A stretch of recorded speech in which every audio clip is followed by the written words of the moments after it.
Hey, former Texans, Coach Todd Whitten coming at you here just before the Christmas break.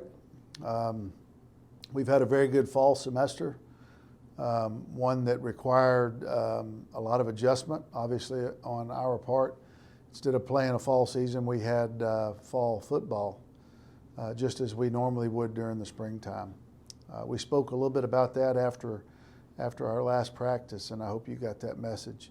Moving forward, we're going to bring our players back on Sunday, January the 3rd.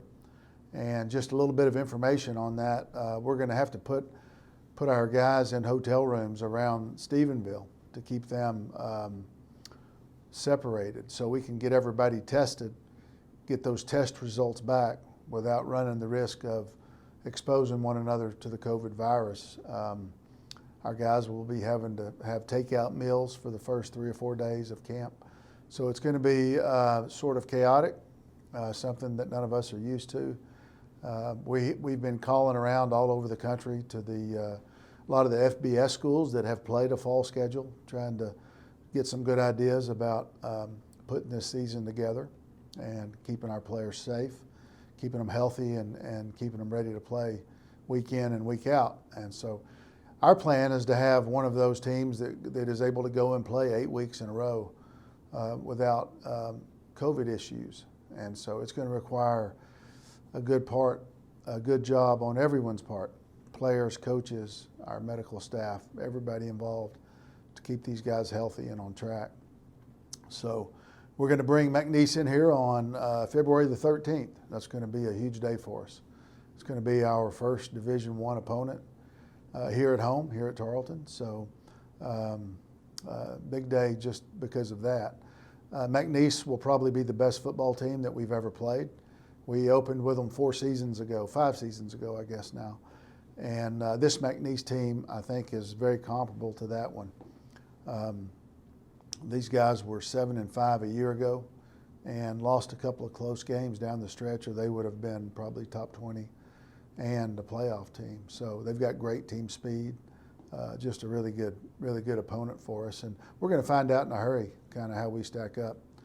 We're going to play our first FBS opponent the following week as we travel to New Mexico State. Just 2 years ago, they won a bowl game.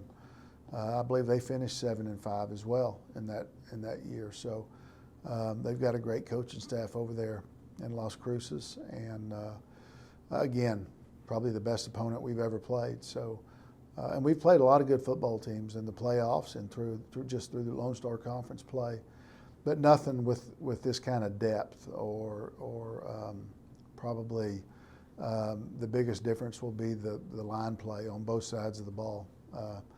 Much better offensive and defensive linemen probably that we're going to be going against. But we've got a lot of work in front of us as a coaching staff. We're going to be working through the holidays, be getting prepared for our camp, which is basically going to be the month of January. And then we'll play in February and March. So hope you guys get a chance to come and see us play. I really believe we have a chance to have a very good football team, and I think that we will compete well.